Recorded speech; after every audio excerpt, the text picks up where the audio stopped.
The last video focused upon seeking to understand.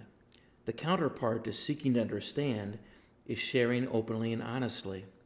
When we share openly and honestly and seek to understand one another, we complete a communication loop that allows for deeper connections and relationship. Sharing openly and honestly can be a challenge. Why do you think that is? When do you share openly and honestly? What keeps you from sharing thoughts, feelings, hopes, and dreams with others? You will find that the answer to these questions is unique to everyone. However, when we don't share openly and honestly, we stay on the simplest level of intimacy. When we open up and experience acceptance, we gain benefits.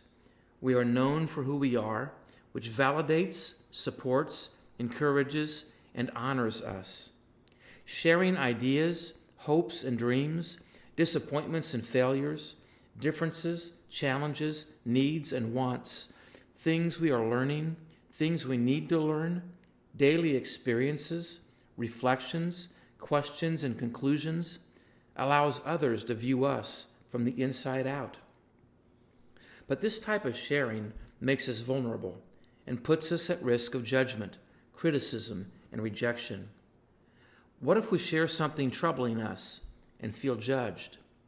What if we are just looking for support and in turn receive uninvited suggestions?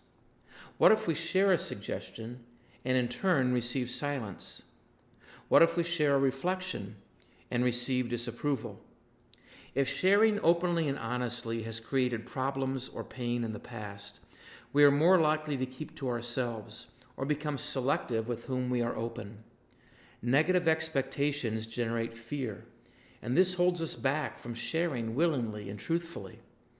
Sharing at any level is possible when we recognize what is going on inside of us and accept ourselves and others just as we are. Sharing with others, risky as it might be at times, is necessary for relationships to flourish. If we stay invitational, we will remember that all people have challenges and failures, and it's okay to acknowledge our shortcomings as well as our strengths. It is as we share a thought, a second thought, an uncertain thought, or a definite thought that we signal openness to a shared life with others where we are. On the contrary, if we don't share or limit our sharing, we stay guarded and in control, and others don't get to know us or our ideas, or they must guess what is in our heart and mind. Accomplishing life's purposes is not meant to happen in isolation. We weigh the benefits and costs of opening up to others all the time. Of course, there are times when there are formal rules about how much and when to share. Like in school, some teachers ask for students to raise their hands, or some meetings follow specific agendas.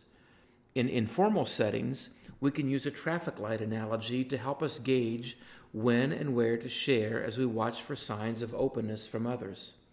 Just like when we enter an intersection and look to the traffic light to tell us what to do, we can pay attention to the interpersonal expressions of others to help us determine if we can proceed in sharing.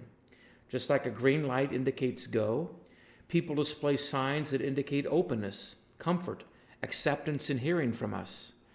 Eye contact, a nod, a sigh, or a quiet pause are some of the green light clues signaling openness to continue sharing what we want or need.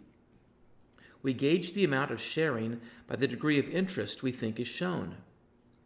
Hesitation and guardedness are yellow light interpersonal signals of caution from others that they are not fully ready to hear from us. What about a red interpersonal light? Lack of eye contact, stiffening, and distance are among the signals of a red light indicating stop, don't share, I'm not open for listening. This can be a very difficult thing because we really want to be understood and heard, but if we force our opinions and ideas on others, it becomes presenting and confronting without an invitation, and presenting and confronting without an invitation is likely to go nowhere. By remaining invitational and using the golden rule, we can seek to understand and consider that sometimes people are guarded or distracted or just interested in something else. Trusting relationships thrive with love and acceptance. Taking risks, gaining confidence, overcoming negative experiences, and extending acceptance to others are necessary, especially when trust is not established or broken. Building trust in order for honest and open sharing to occur can take time, and in some settings, we are just expected to stay at the same level. Not everyone is open to joining us in shared space. Not everyone is open when we try to share. Yet, living invitationally means wanting the best for others and ourselves in such a way that we are willing to seek to understand and share openly and honestly, out of love and care for all involved. The last key to invitation is the action part of a shared life. In our next video, we will explore caring for and receiving from one another.